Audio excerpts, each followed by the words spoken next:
kind of a rainy day in Pigeon Forge, but my name is Marcia Huskey Nelson. I was born and raised in Sevier County. My family's from Greenbrier and Jones Cove calls me, so I'm about as local as you can get. You can tell when I open my mouth where I'm from. So when I was younger, I was kind of embarrassed by it. Now I'm like, well, it's kind of cool now. I don't know that at all. But I'm the director at Pigeon Forge Public Library. My two great helpers today are Amy, our assistant director, and Christina, our historian. And so I couldn't do anything without them. They're like my right-hand people, so I appreciate them coming. And I want to start by asking you a trivia question. In our public library, in our print collection, I feel like I'm screaming. Is it too loud? No. Okay. You tell me if it is, and somebody will figure out how to turn it down. In our print section, we have two most popular sections. All right, you homeschool people, you probably know this that are here. I saw you somewhere. That we pulled out separate because they were so popular for people to find them easier. Can you guess what they might be? Cookbooks is one. History? Nope. True crime is the other. So the most popular things, true crime and history. I said history. True crime and cookbooks, which I like all those too, so that is what it is. I want to start though by talking about another book that's in our library, that's in every other library. It's been on the bestsellers list on and off for 20-something years now, I think. And at first glance, you think it has absolutely nothing to do with food. But there's a book by Gary Chapman called The 5 Love Languages. And I decided there should be a 6th love language, which is food, because that is my love language. But I've also decided that I can relate food to every one of these, because acts of service is one love language. And if I'm sick and you make me some soup or something good and hot, or you come see me, that's an act of service, and I feel loved. And quality time is another love language. And if you take me out to eat, or you have me over at your house, you cook for me and spend some time with me, or we go out and drink coffee and talk, that's quality time to me, and I feel loved. And one of them is receiving gifts. So if you make something for me and give it to me for Christmas that you made, some food, homemade jelly or homemade candy or homemade bread, because I'm not a good baker, I feel loved. And one of them is words of affirmation. If I do something for you and you say, that is so good, I just love that, thank you so much. Well, that's words of affirmation for my food, and I feel good. And the only other one down there is physical touch. And I can say that I am very boring, y'all. I'm a homebody, and my favorite thing to do when you have the luxury to do it is to get up, make my coffee, which they all laugh at me because it's mostly cream and sugar, get back in the bed, cuddle up with my book and my coffee, and that's almost as good as a physical hug, I'm just going to say. So I can relate every one of those love languages to food. So food, really, I believe, is my love language. Oh wait, that went the wrong way. So what I'm going to do today is talk about some of my favorite cookbooks in the library, because I have to promote the library, that's why I'm here. The cool thing is I get to buy most of the stuff in the library, so I get to buy good stuff we like. I'm going to start southern and then work into Sevier County. If you were here last year, I did not put this book because I just bought it a little while ago. It's not a brand new book, but it's called Southern Plate by Christy Jordan, and I have it over here. I love Christy Jordan. I've never met her, but she just seems like a sweet, godly little southern woman. She's from Alabama, and one of the things she says at the beginning of this book is, the right way to make something is the way your mama did it.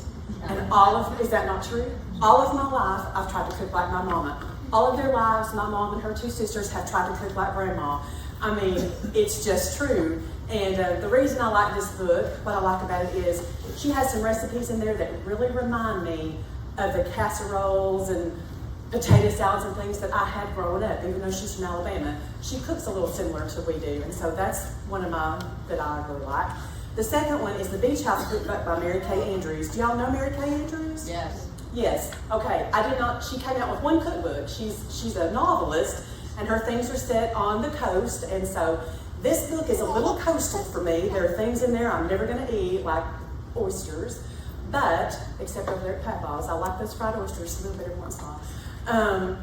But she has a few really good things I like. One of them I made last year, which was an enchilada chicken dip. So even though she's a little different, I lived in South Carolina for a time as an adult, and that's when I realized there's a huge difference in southern food, coastal food, and mountain food, because those people don't eat potatoes like I eat potatoes. They eat rice, and they eat grits, and they eat mac and cheese. I mean, they eat grits with everything. I like my grits at breakfast. They eat them with anything that swims, they eat grits with. So she's a little more coastal Southern, but I like her book. It's interesting. It's got some good stuff in it. The third one I've got listed here, I want to make something out of this book every time I do this, and I just haven't done it yet, and I'm not sure why. I love this Fred Thompson Southern Sides. It is just what it says. It is just side dishes. And what I like about him is he talks at the beginning, he's got several pages of ingredients and why he likes his ingredients. He talks about corn and flour and this, that, and the other. And he says, homemade mayonnaise is the best. I, like Christy Jordan, am a convenience person, and I'm never going to make homemade mayonnaise. But then he says, there's a little-known company in Knoxville, Tennessee called JFJ, and they make the best mayonnaise. And I was like, oh. My mother and I can just about eat JFJ mayonnaise with a spoon, so I like Fred Thompson. The other thing I liked about him is, you know, I have one-baked beans that I make. I make one potato salad one way. I make slaw, I try to make it like my mother. But he's got pages of potatoes. 2 or 3 different potato salads, several kinds of baked beans, several kinds of coleslaw. He's like, try this with your fish, try this with your barbecue. So when you get in a rut, maybe with your side dishes or something, Fred Thompson is a good one to look up here. And then my fourth Southern one, I'm just gonna say, so little books, so little time, life is too short, I don't read books twice, unless it is really, really, you know, Max Lucado, I've read more than once. The Bible, I've read more than once. But I don't read regular books, usually more than once. But I read this book, I listened to the audio version on my way to the beach and back a couple of years ago, and I've just about read it again, just thinking about this program, getting ready for it. If you read Southern Living, you've seen Rick Bragg at the back, his little, so you know what a fabulous, fabulous writer he is with his family memoirs. And the purpose of this book is that when his mama was 83, she was very sick, she was in the hospital, and he realized not a recipe, not a note, nothing was written down ever that she made because she just had it on her head. So he sat with her for a long time, and as far as I know, she's still with us. I can't find any evidence that she's not. But he did this cookbook from what his mama told him, and he does all the stories with it, how she learned to, and he has such a way of words. But his mama is they're from Alabama, almost in Georgia, up in the mountains, just across from the Georgia line. So his mama cooks very similar to the way my mama always cooked. But it's just so funny. He'll say, all right, mama, so what temperature do I bake this on?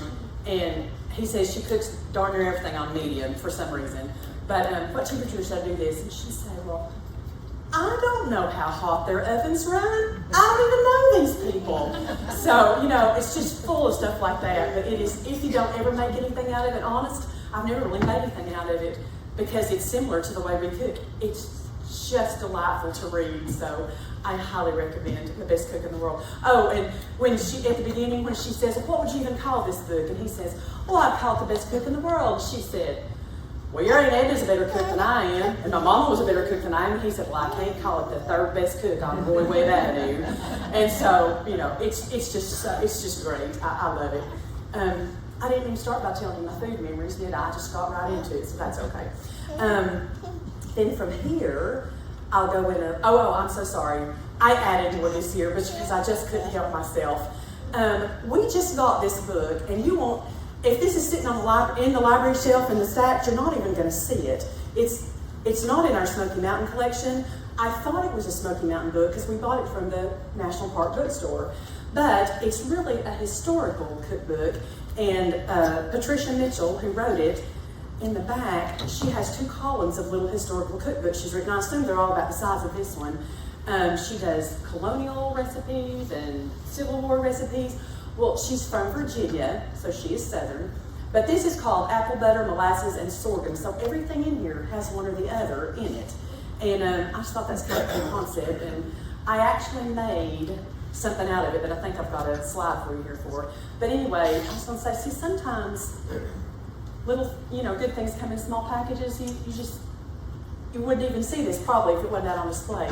But I really like this book. And they're fairly simple.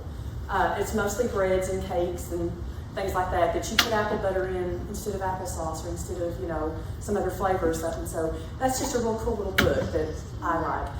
And Last year I highlighted Sweetness by Christy Jordan, and I couldn't leave it out, but I actually like Southern Plate better. But Sweetness is all desserts, and one of the things I like about her, which I didn't say before, is that she very much caters to a busy mom or wife or working woman, because she's like self-rising flour, imitation vanilla, lemon juice out of a bottle. She's like, I don't have time to squeeze 16 lemons, to get that lemon juice. So, but her stuff's good. I made a lemon cake out of it. It was very good. So, Christy Jordan, I had to put that in there again. And I said I would not do a Food Network or Celebrity Chef among all of these, but I am going to say this is my favorite Paula Deen cookbook. It's called At the Southern Table, and it's a little more, I won't say everyday, but not quite so fancy, and it's just got some really good stuff in it. And there's a sausage cheese dip that I made at Christmas. At my house at Christmas, we've moved away from a Christmas dinner to just finger foods where we can just graze and eat whenever and open presents and eat some more. And so I made this sausage cheese dip instead of my queso this year, and it was really good. So I decided I would just put one little plug in for Paula Deen, because I'm sure she needs me to plug her. I know you've never heard of her. So anyway, so one celebrity among the bunch, that's all that's in there. And that brings us to, there's what I made out of the tiny little, what I thought was an Appalachian cookbook. And it was delicious. However, it was a little dry and crumbly, and I already said, I'm a decent cook, I'm not a baker, I just don't bake. And I took some to my mom and dad and said, it's a little crumbly, My mama said, it has no egg in it. And I went, oh, it doesn't. So my mama recommends that if you make this, you add an egg to it. And she thinks it'd be a little better. But it tasted delicious. And like I'm saying, see, it's very simple. So these are simple and good desserts in that, so I want to tell you that. From there, we will move to my favorite Appalachian cookbooks. Several years ago, not long after Rick Bragg's book came out, he came to Knoxville, and he spoke one night, and Ronnie Lundy was with him on stage, and they kind of interviewed each other and talked. And I wasn't familiar with her, so I jotted down her name, and I got back to work and went, oh, I have her cookbooks, and I didn't even realize it. So I've got two over here by her. Vittles and Butter Beans to Blackberries, and I know you cannot judge a book by its cover. I tell people that all the time. And these are not the most beautiful cookbooks I've seen. They don't have the best titles I've seen, but they're just good. I picked them for specific reasons. They're good. But what I like about Ronnie Lundy is she's from Kentucky, very Appalachian, very historical. She talks specifically about, creasy beans and this kind of beans and that kind of beans and this kind of green beans. So East Tennessee have a thing about green beans too. Y'all know that, we do. One thing I like about hers is that she has an index in the back. I believe it's the butter bean ones. And it is probably 6 or 7 years old at this point, but she has an index back there of my favorite places in the world, farmers markets and orchards and different mills. And so that's why I like the Ronnie Lundy books. So that's why I wanted to show you those and highlight them.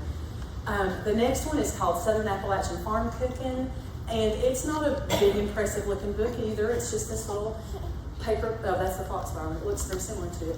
It's just a little paperback book, and he is from Burgoynesville, which is just up the road between Churchill and maybe Bean Station. It's right up that way. So he's very East Tennessee.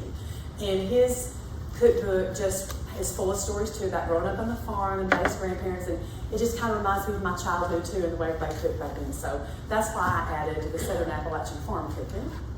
And then the next one is actually not a cookbook. It's Foxfire Christmas, and y'all know all about the Foxfire books. They're settled there in Raven County, Georgia, which is just over the line down in the mountains. But it does have a ton of, when I say old and traditional, I mean old and traditional Christmas recipes in it, and it's kind of like Rick Bragg's, and it's just fun to read. It's really interesting to read, and so that's why I added that one, even though it's not technically just a cookbook, it's other things. So there are my Appalachian ones, and girls, I'll let you go ahead and start plating stuff up if you want to. But before they plate this one up, yeah. I want to tell you my favorite childhood recipe my mother always made, like when we had special people come, like preachers or singers or people from church and stuff, and it was called Preacher's Delight. And if you look up right now, if you Google Preacher's Delight, you'll find tons and tons of recipes that are called that, but most of them look like this cake right here. And they have some of the same ingredients in them. They have usually pineapple and some pecans and stuff like that. However, that is not what my traditional Preacher's Delight was. I'm going to show you the recipe for my Preacher's Delight, and you tell me why I told them not to plate it for everybody until you decided that you really want to try it.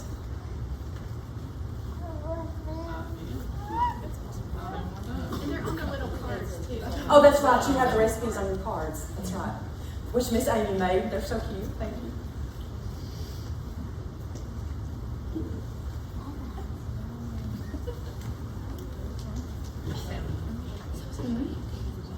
What are you cooking, Miss? You don't. That's my kind of recipe. Okay. It has raw eggs in it. So does hollandaise sauce. So does mayonnaise. But if you don't want it, that's okay. We will not waste it on you because we will eat it. Is there anybody that doesn't want to eat it because it has raw eggs in it? 1, 2, 3. Okay, just about 3, I think. So, but this is what I'm going to tell you about this. When my mother made this when I was a child, she stood there with her stand mixer and mixed eggs, butter, and powdered sugar. And it's 2, 2, and 2, so it's real easy. 2 cups, 2 eggs, 2 sticks of butter. Thankfully, I have a stand mixer now in 2000, whatever this is. And so I could put it in there and let it spin. And it looks disgusting for 10 or 12 or 15 minutes. And you're like, because I made this at Christmas too, and I was like, he's left something out of this. This is not right. But about 18 or 19 minutes, all of a sudden it comes together to this fluffy, yellow, glorious stuff that honestly, I licked the bowl. I didn't lick the bowl, but I put a spatula in there and I ate it with a spoon by itself last night. So, and that's all it is. And you're going, how could that taste good? But anyway, I think it's delicious. And I also want to tell you that I could not find this recipe, and so I said, Mama, I'd like to make Preacher's Delight. And she said, well, I think it's this. My mother is about to be 90 in June. And she said, well, I think it's this. She said, I think your brother put it in his cookbook. So Pastor Marcia Huskey is my brother, who is now in heaven. But when their church did a church cookbook 10 or 15 or 20 years ago, he put it in there. And I was like, oh yeah, I've got their church cookbook. So this recipe is special to me because Mark put it in his cookbook, so I couldn't lose it. And because this was my favorite thing Mama made when I was a child. Speaking of that, I was going to say, do your favorite memories come from food? I mean, I realized everything I think of as a child, nearly. My grandma's house where we played in the creek and played with my cousins and all that stuff. But man, my favorite thing was those caramel cakes she made. My mom and her sisters have tried to make that caramel cake all their lives. And they decided it's because they don't live on the farm and their cream doesn't taste the same, their butter doesn't taste the same, you know. They can't do it. But I loved her caramel cakes, and I try to explain this to the people. Her pork tenderloin, I believe she canned it. It would flake like a piece of fish. I have never tasted pork tenderloin like that since then, and I don't suppose I ever will. So I'll say now, I don't think pork probably tastes the same either. But those are my favorite memories as a young child. My favorite memory as a young child regarding food was my daddy used to work in the restaurants at the Altenburg, and he used to bring me little turkey sandwiches when I was 3, 4 years old. And I remember that's probably when my love of mayonnaise started. Those little mayonnaise and turkey sandwiches on white bread. Those are some of my favorite memories when I was young. Then when I became a teenager, I started playing the piano and singing a little bit with my daddy's quartet. And you know what that involved in Sevier County? That meant going to dinners on the ground and Saturday night singings and all these church things. And everybody always makes their best stuff when you're having a homecoming. And so that is where I fell in love with all things casserole and all things chocolate and pecan and coconut, I do believe. So you'll notice two of these things have pecans in them. And so I just realized in my childhood, food and music and family food and music, that's all was always my favorite thing. So anyway, so there's my Preacher's Delight. And the reason that I got the idea to do this program stems from this book, the Sevier County Cookbook. I love having this mic where I can walk around. This is my copy of the Severe County Cookbook that my mother, in her beautiful second grade teacher's handwriting, wrote Merry Christmas to me in 1984. My dad was the miller at the old mill for many years, and he fried cornbread out here in front of Wilderness Wildlife Week for many years, so some of you remember him. He's doing just fine. We all want to be in his shape when we're 88 years old. But this is my cookbook that I carried to Texas and South Carolina and back to Tennessee and every place I ever lived. And I kept saying, my mama kept saying, I've got a pristine copy of that put back for you someday when I die. And I kept saying, don't you think we could have that at the library? It's such a cool book. No, I'm not giving that. You can get that someday. Well, eventually, I wore down, and here's the copy we have in our library that was my mother's pristine copy. And I was going to say, I know she bought these at the old mill for Christmas gifts that year because Dad worked there and she worked in the general store for a while. Almost everybody in my family's worked at the old mill except me. I'm the only one that didn't. But so here's the copy from my sweet mother that we've got in the library. And here is a copy that some lucky person is going to take home as a gift today, as a door prize, which we'll get to here in a minute. But when I started thinking about doing this, I was just going to do it on the Severe County Cookbook. And then I thought, I can do these other things too. But the only thing I know about the Severe County Cookbook is that it came out in about 1981, and it was compiled by Patsy Gallion Bradford, who I do not know. But you know that old saying about there's 6 degrees of separation between everybody? Well, I truly believe that if you're right, Severe County is more like 2. Because I was mentioning this to my Aunt Jo, who, if any of you read the Mountain Press, she sometimes writes the, what's it called, Christina? On Sundays. That Carol McMahon typically writes. Yes. Upland Chronicles. Thank you, the Upland Chronicles. And she's kind of like the family historian, and she's great. And I mentioned this program to her, and she said, "Why not Patsy Gal? I graduated from high school with her. I've got her email address." And I'm like, oh. So just cold turkey, I emailed Patsy to see if she would mind and if she happened to have any other cookbooks. Well, I'm going to read this to you because I don't want to leave this out. I'm going to tell you a little bit about Patsy. I didn't know her, just name on a cookbook. She's just enough older than me that we didn't go to school together. She's from down in that end of the county. I'm from this end of the county. But she was born and reared in the Seymour area. She graduated from Sevier County High School, then Carson Newman with a degree in history. She also did graduate work at ETSU in history. Then she moved to Atlanta. She taught history down there. She got married, and her husband was an air traffic controller. And after he graduated, they moved back to Sevier County for him to work at the downtown Island Home Airport. And then he was going to Chattanooga's airport in 1980, and then he was fired by President Ronald Reagan in 1981 when PATCO went on strike, which I remember that. So the cookbook idea was born from much prayer about what to do to provide an income until her husband Roy could find work again.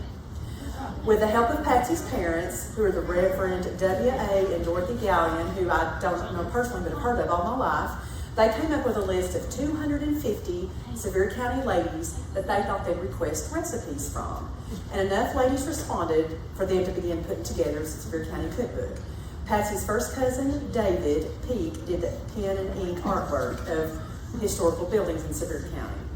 So after another lengthy time of prayer, God led the Bradfords back to Sevier County, and Roy was hired at the post office in Sevierville, and he worked there until 2019 when he retired.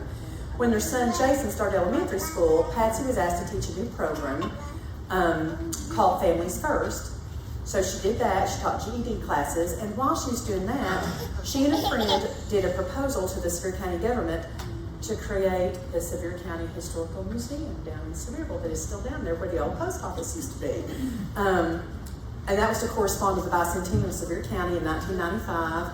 And so she spent lots of hours and lots of hard work with input from people like Wiley Oakley.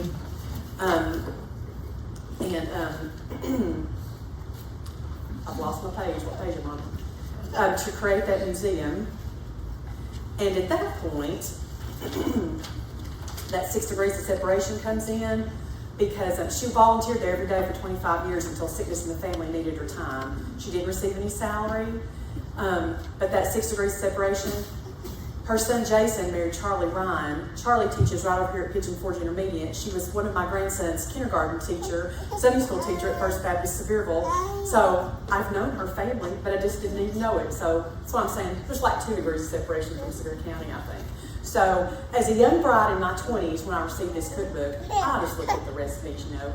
I didn't pay much attention to the historical part, but then as I picked it up years later as a librarian and actually started looking at it, I went, this is really good. Because, you know, you can pick up history of where you're from and say, oh, they're not from here, that's not quite right, or we don't really say that way. But I was like, this person has got some really good stuff in here. And then when I talked to her last year and then I got her bio, I'm like, well, no wonder she knows what Sevier County history is. She is the history person for Sevier County. So this book is not only a cookbook, it is also a great history of the earliest days of Sevier County, highlighting people like Samuel Ware and having the penny drawings of things like Boyd's Creek Monument. This is a great, right here, this particular page 8, this is a great synopsis of the Battle of Kings Mountain. I read it and went, wow, that is great. She could do that all in one page right there. If you'd like to read a really good book about Kings Mountain, I would recommend Sharon Crone's novel of the same title. But I realized what a great history it was from the beginning, but I also realized what a great history snapshot it was of Sevier County in the early 1980s. And when I look at these contributors here, I know some of these names, and I know Mrs. Melvin Carr, preacher's wife, Mrs. James Householder. I think this is funny, y'all. My mother still signs her name, Mrs. Dawn F. Huskey. And this doesn't tell these ladies' maiden names. It doesn't tell their first names. Most of the time it says Mrs. So-and-so Smith, you know, whatever. But Mrs. James Householder is Julia Householder, and I just made one of her recipes for you today because she just passed away on Christmas Day a month ago. She was my favorite high school teacher. She taught history. She taught me to love history. She's also been on our library board. And there are just people here that are no longer with us, and I look at this and how we cooked in the 80s, and it's just precious to me. I just love this. There's another lady on this page that Miss Eva Myers, which says Mrs. Somebody Myers. She was on our library friends group. She was our treasurer, worked at the bank forever. So I just love that it's a picture of Sevier County women in the early 1980s. Many of my friends know Miss Lida Knatzer. I don't. She taught home ec in Sevier County, like I'm saying, just before I got there. I had somebody else. But I love how it has little snapshots of, like, since her retirement, Lida spends much of her time traveling. She's traveled abroad 3 times since her retirement. But it goes through her history. There's her family and the farm where it's just got great historical information and accurate information. So I've never eaten hominy until I made this last year. And I took it up to my mom and daddy's house and I said, do you like hominy? And they both said, we love hominy. It's like, then why have I never tasted it? And Mom said, well, I guess it's just too much trouble. Well, it's not too much trouble now because you can go to the store and buy cans of it, which is what I did. But this hominy au gratin is by my favorite high school teacher, Miss Julia Householder, so that's why I shared that with you today. Have you eaten it? Did you like it? I can't decide. I'm not a great fan of the hominy, but I just knew you wouldn't get hominy anywhere else today. But I'll tell you what I have decided. If you make this with macaroni instead of hominy, it'd be the best mac and cheese I feel like you've ever eaten, wouldn't it? It would be really good. So anyway, so that's why I did the hominy for you in honor of Miss Julia, who we all love dearly. Amy had her too. We've all had Miss Julia. Okay, the other cake you have, I found in every Appalachian cookbook I looked in, I found an oatmeal cake, except the Sevier County cookbook. And I was like, well, isn't that interesting? It's everywhere. And I've gone to the index, I looked up oatmeal and other cakes.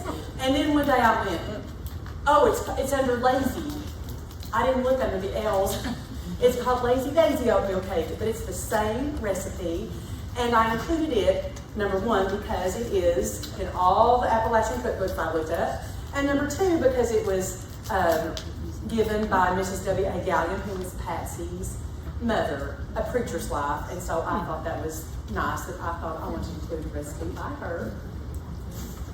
And this page I just put in to tell you that, I always have all these runner-ups. Y'all, I just don't have time to rule Miss Fall off week to stay home and cook all week, or I would. But I have made this inside-out chocolate cake, and it's like you put it all in a bowl, stir it up with a spoon, throw it in a butt pan, and it's delicious. So that's one of the reasons I included this page, because that's always a runner-up I think about doing. And I don't have a recipe for baked beans. I don't know how much of anything I put in there, but I can tell you that what's on the top of this page is exactly what I put in there. So I always think about doing this one too. And it's also by local Mrs. Gallion, because I think that would taste like my beans that I make. And I know Amy doesn't like beans, but everybody else likes beans, I think. So everybody seems to like my beans. So that's why I included that one, because if I ever get a chance, I'll do it by this recipe and see how those quantities measure up, because those would be really good, I believe, based on the ingredients right there. Let me tell you what I was going to make for you. I've got a little faded recipe card by a friend of mine's grandma who gave me when I was a young bride in the early 1980s for this blueberry jello salad. And then I saw it in here and I was like, oh, I remember that being so good. And it's also by one of our old preacher's wives from Sevier County, Mrs. Melvin Carr, except I don't think they make grape jello anymore. Yeah, but you do it with cherries. Well, this says raspberry. Well, you make it with cherries. I couldn't find blackberry. Now, I was just looking at Kroger that day. I got online. I couldn't find the grape jello, and on that particular day, I couldn't even find the blueberry pie filling. They were out of that too. So I said, well, Lord, I guess this is not meant to be. But I'm just going to say, for an old 80s jello salad, that's delicious, because how could it not be with, cream cheese and sour cream and pineapple and pecans and all those things. I do want to know if it tasted the preacher's salad. What you think?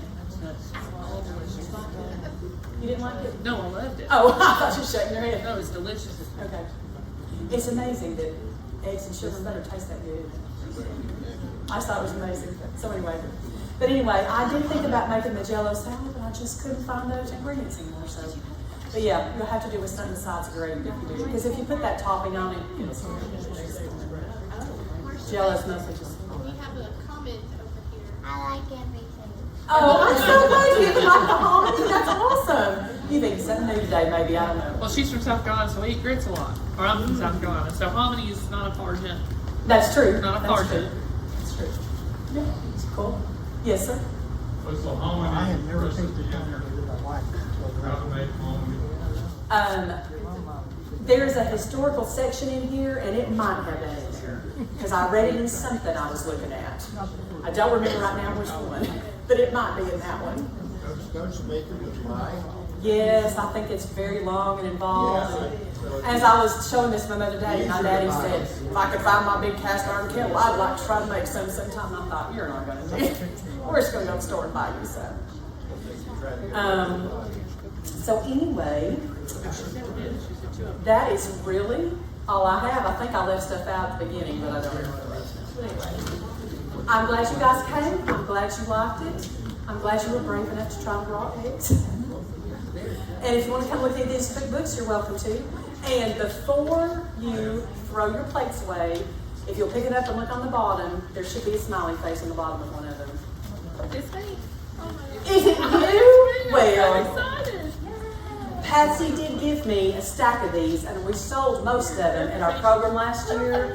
I have a very few precious ones left, so I thought we would just give one away. And she's a library person, so I don't know if she's going to keep it or put it in her library collection. She doesn't know yet either. So, anyway, I always say any questions, but I don't think there's any questions about food. So,